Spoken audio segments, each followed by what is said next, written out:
Have you ever wondered if we can really achieve zero waste? You know, where everything that we use is reused and nothing goes to landfill or gets incinerated. Well, in today's episode of Life Noggin, let's find out if it's possible. Hey there, welcome to Life Noggin. Today we're answering the question, can we really achieve zero waste? As always, if you'd like to submit your own questions, feel free to do so through the link in the description below. And who knows, your question may be featured in a future episode. Now, before we get into whether or not we can achieve zero waste, let's first define what zero waste actually is. The Zero Waste International Alliance defines zero waste as a philosophy that guides individuals and organizations in using resources and creating products in a way that minimizes the amount of waste sent to landfills and incinerators. This definition includes reducing the amount of packaging and making sure that all materials used are either recyclable, reusable, or compostable. So rather than getting rid of waste entirely, the goal is to transform it from being something that is discarded to something that is reused or repurposed. So in a zero-waste world, all products are durable, reusable or made from recycled content, and all packaging is eliminated or is made from compostable materials. In addition to creating products in this way, consumers would also need to change their habits to make sure that everything is reused, recycled or composted. So how close are we to achieving zero waste? Well, that depends on who you ask and what metrics they're using. If you take a look at a country like Japan, which is some of the best waste management systems in the world, only 2% of their municipal solid waste ends up in landfills. That's because they have such strong systems in place for recycling and composting.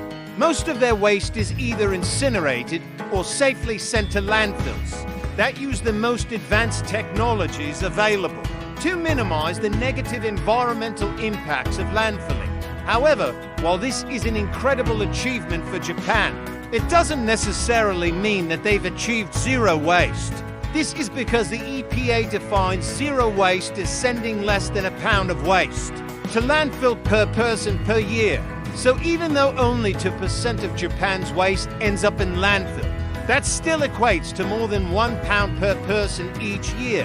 However, there are certain municipalities around the world that claim to have achieved zero waste. For example, in 2017, San Francisco became the first major U.S. city to divert 75% of its solid waste from landfills. This was largely due to the efforts of Recology, the company that manages San Francisco's waste stream. They helped residents separate their waste into 11 different categories for collection, including food, paper, cardboard, plastic, metal, glass, green waste, ceramics, wood, hazardous waste, and clean fill dirt. By the end of 2017, Recology had collected more than 10 million tons of material for recycling and composting since the launch of the program. That's equivalent to more than 80 American football fields. But even though San Francisco has come pretty close to zero waste, they're not quite there yet. This is mainly due to contamination in the recycling and green bins.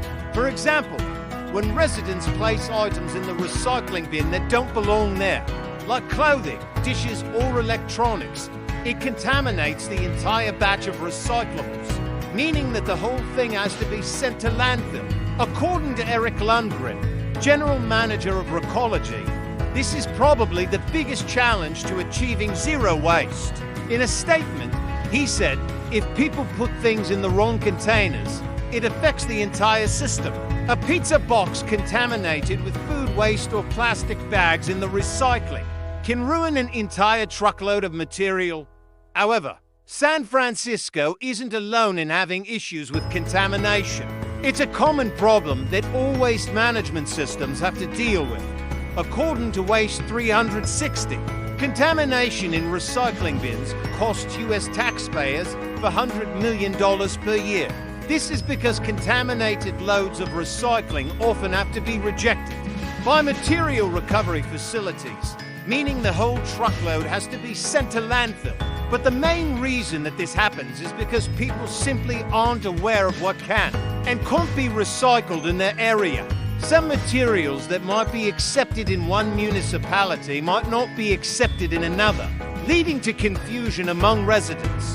That's why it's important to check with your local waste management provider to find out what can and can't be recycled in your area, aside from contamination. Another reason that some places struggle to achieve zero waste is because they don't have access to the right infrastructure. For example, not every community has a materials recovery facility or a composting facility. Without these types of infrastructure in place, it can be difficult to divert waste away from landfills and incinerators. But even if you live in a place that doesn't have the right infrastructure, there are still steps that you can take to reduce your own waste footprint. So here are 5 tips that you can start using today to help you move towards zero waste. First, avoid single-use items whenever possible. This includes things like plastic bags, disposable water bottles, and paper towels. Instead, use reusable alternatives like cloth bags, metal straws, and cloths. You can also say no to single-use plastics when you're out and about. For example, opt for a glass of water instead of a plastic bottle and bring your own containers for takeout food.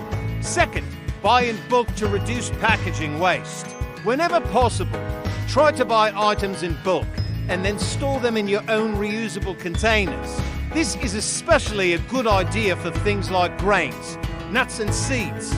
Not only will you reduce the amount of packaging waste, but you'll also save money by buying in bulk. Just make sure that you're not buying more than you can use. Third, avoid products with excessive packaging. When you're at the store, try to avoid products that come with excessive packaging. This includes things like individually wrapped candy bars and chips. Not only is this wasteful, but it also makes recycling more difficult. So try to stick to products that come in minimal packaging or that are packaged in recyclable materials. Fourth, make sure that you're recycling properly. If you're not sure whether or not something can be recycled, err on the side of caution and throw it in the trash. It is better to have a dirty piece of paper than an entire truckload of recycling ruined because of a contaminated load. And to learn more about recycling, you can check out our video, Is Recycling Really Good for the Environment?, which takes a deep dive into the process of recycling and the impact it has on the environment. And finally, number 5, compost food scraps and yard waste. Composting is a great way to reduce the amount of waste that you send to landfill. If you don't have a yard, you can keep a compost bin indoors to collect food scraps until you can take it to your local composting facility. Overall, moving towards a zero-waste lifestyle can have a number of benefits. Not only will you reduce the amount of waste that you send to landfill or incineration, but you'll also save money and reduce your impact on the planet. So even though we may never be able to completely eliminate all waste, we can always strive to reduce our impact and move closer to zero waste. So do you think we can really achieve zero waste? Let us know your thoughts in the comments below. And as always, if you like this video, don't forget to click the like button and share it with a friend. Subscribe and hit the notification bell icon for more content like this. And thanks for watching.